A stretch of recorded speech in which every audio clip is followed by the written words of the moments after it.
জাতিসংঘে বাংলাদেশের সাবেক স্থায়ী প্রতিনিধি ডক্টর এ কে আব্দুল মোমেন বলেছেন, একসময়ের অগ্রসরমান সিলেট এখন নানাভাবে পিছিয়ে পড়েছে।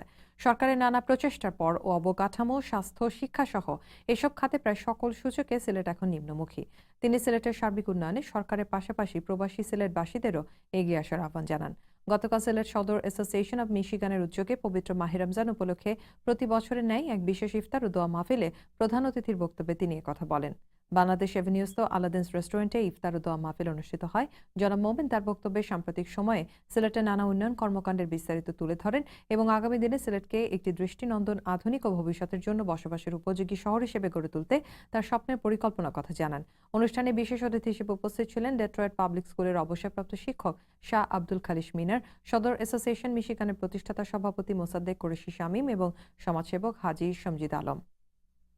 والدينا رب ارحمهما كما ربياني صغيرا اللهم